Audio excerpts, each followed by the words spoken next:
Master Odds here, bringing you a second YouTube video. This time we're going to be continuing where we left off at. Last episode I was discussing about my probably most common cards. Right now we're going to go towards one notch up. We're going to be discussing about the reverse holos, the rares, and maybe I'll show you a GX or two that I have collected from the Burning Shadows. Let's get this underway and let's get started, shall we? Right now we're going to work right off the bat with the Rainbow Energy because I wanted to bring something up with this card. There ain't much to talk about, but the thing is that this card provides any energy, doesn't matter, but it only can provide us one at a time, but at the cost of one damage counter on that Pokemon you attach to. This can come in handy for something like Taurus GX, where it relies on damage counters to dish out extra attacks. You had 4 of these bad boys, you can dish out your GX damage without as much as worrying about your opponent attacking. Or you could just do it the traditional way where you just wait until you get attacked and then do it. And there's other strategies to go towards it, but through the Sun and Moon way, Rainbow Energy is probably the way to go for Taurus GX. I could be wrong, but it's kind of a smart strategy if you ask me. I mean, anyways, we'll start off with the rocks. Got Roggenrola and a Bulldor reverse rare. A lot of Hariyamas. That came with a lot of the Makutas. Like Canrock. He was from the Burning Shadows. It was a nice pull if you ask me. Passimian, reverse holo. Crabonible. Crab Brawler, Palo Sand, nice little Palo Sand, little sand castle, Sandy Ghast, Crabonible, reverse holo, more Crabonibles, they're kind of common for rares, Crab Brawler, Seadra, Horsey, reverse rare, Alolan Ninetales that I think is a defected card because the there's no water. There's no water energy. You can see it, but it's faint. It's very, very faint. But like this, nothing. It should be showing clear as day. Like just like this card right here. It's the Vulpix. That's what I don't get. Like this is a defect card. This is a defected Ninetales. I can tell because like it's clear as day. It can be seen there at the front. The water energies, and then here it's just invisible. Like you have to actually like really move the card to see that energy. It's really hidden.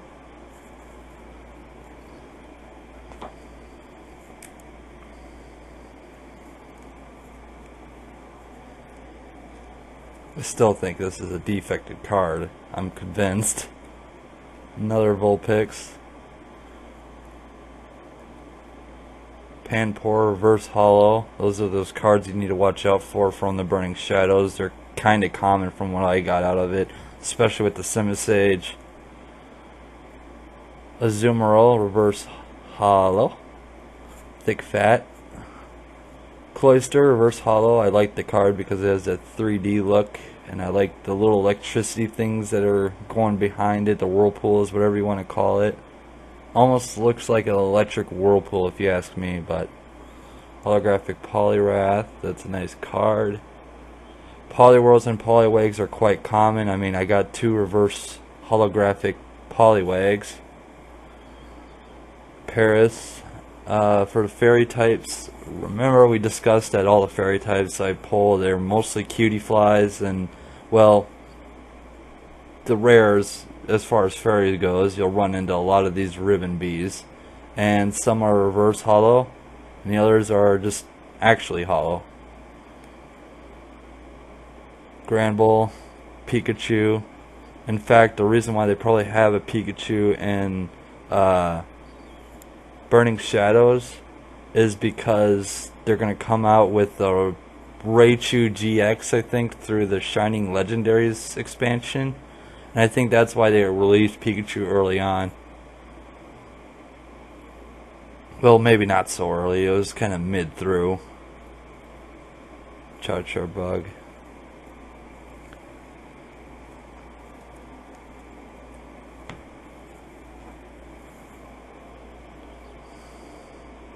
Lanterns, they're quite common. You got like, quite a few of them, as well as some chinchows. These two cannons aren't so rare. Stoutland's not so rare. Kangaskhan's a nice pull. Two Spendas, reverse holographic. Bewares, I got one reverse, one regular. We're about 2/3 way.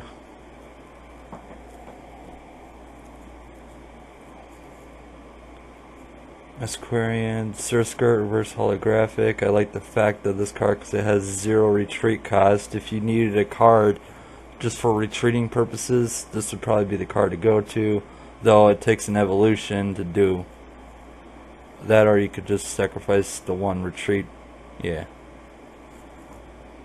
10 growth, which is, I think, is a nice card. It has interesting attack, Giga Drain, heal from this Pokemon the same amount of damage you did to your opponent's active Pokemon, and Cross Wave Whip, or Crosswise Whip. I said Cross Wave. I think it'd be cooler if it was called Cross Wave. Flip 4 coins. This attack does 50 damage for each heads. So you do this attack, you get some damage in, you use Giga Drain, you're fully healed. Butterfree, it's a nice card. It's always good to include Butterfrees. I kind of like this one because it kind of reminds me of the original episode when Ash had his Butterfree. It's just a quite nostalgic card. Metapod, reverse holo, I think that was from the Burning Shadows. Regular Metapod, Caterpie. This Caterpie I believe is from Burning Shadows. Aquarnad, another Aquarnad. I think the coloring on these two are a little off. They seem a little different from one another. They don't quite look the same. One looks darker than the other, but that could be just me. Shinotic, that's a good card. It comes in handy for a lot of grass Pokemon. It's probably the prime base for Sun and Moon's grass Pokemon.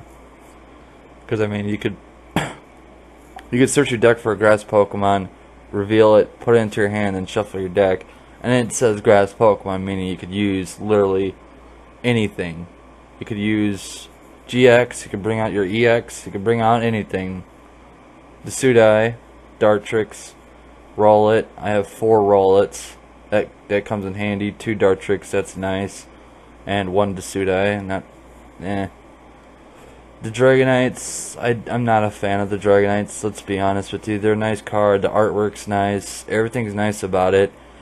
The energies, I'm not really a fan. Dragon Wave, 130, discard a grass energy and a lightning energy from this Pokemon. It's not worth it. It's not that good of a card. I mean, sure, it has fancy artwork. I got 3 of them. They're nice. Okay, I get it. They're nice. But the energy pulls, 5 energies to do 200 damage, and you gotta flip for it. No, not worth. Dragonairs, however, are a nice card because, well, Dragon Wish. During your next turn, you may attach any number of energy cards from your hand to your Pokemon. Now, say you didn't have a Blastoise with Deluge, okay? This is your Blastoise with Deluge. This is the closest you'll get to a Deluge Blastoise as possible. And luckily, it's through the Sun and Moon, so anybody could practically get this. But the thing is that the downside is that's all this Dragonite would be, or Dragonite, that's all this Dragonite would be ever good for. And as far as Dratini goes, I've discussed this before, their Signs of Evolution is very good. It lets you bring Dratini, a Dragonair, and a Dragonite, reveal them to your hand, shuffle your deck afterwards. It comes in handy to get your Dragonair out in the field, so it's a win-lose type deal. It's like a coin flip. Either you chance it or you don't. And they're quite common, to be honest with you. Dragonites, Dragonairs, Dratinis. I mean, I have like 6 of them, I believe. Zygarde. I don't know how to pronounce that, but there you go. It's a nice card. I actually like the attack, except for a Core Enforcer. You need a Dark Energy and a Fairy Energy, and then you have to discard both those energies to do that attack. Like, what kind of odds are these cards gonna do against a GX Pokemon who has, I don't know, to attach 2, maybe even 3 energies, and then by the time they do that, this thing is gonna die. Most of the basic Pokemon or Pokemon evolved through the Sun and Moon expansion, they will get one-shotted. Maybe not a Skarmory, because you could use Metallic Sound, attach a double energy, Metallic Sound, discard all special energies, including your own, in order to use it, which I feel is kind of low, but I don't know. To be honest with you, I just feel like these normal cards, the ones that are rare, ones that are supposed to hold their own ground, I don't think they'll last against GXs, to be honest with you. Alolan Persian, reverse rare. Alolan Meowth, reverse holo. Raticate, reverse holo. There's my GX from Burning Shadows. In fact, I pulled 2, one full art, and the other just, you know, regular. I pulled 2 of these bad boys. That was a great pull. I was very ecstatic, and that was out of 5 packs that I bought at once. So I spent about $25, opened up the packs, bam, 2 of these guys were in them. Crobat, Golbat, Zubat, Dusknoir, which I believe was from the Burning Shadows, Dusclops. I actually have 3 Dusclops. I have, I think, 3 Duskulls, so I pretty much have a kind of a foundation to build on that. Palossand, Alolan Muck, Grimer, Hypno. This is why I love that card. It just, the artwork is, I just love it. I don't know why. It catches my eye. It's pretty cool, kind of cute, if you will. You know, aside from its Pokedex entry back in, I believe, Gen 1. Slowking, another one of my favorite cards. Love the artwork. I kind of always adored the whole beach look for most Pokemon. They do a great job with it. The beach look just gives it character. Even this, for example. Turtonator, Litten, reverse holo. Panseer, another one of those cards you gotta watch out for the Burning Shadows. Growlithe.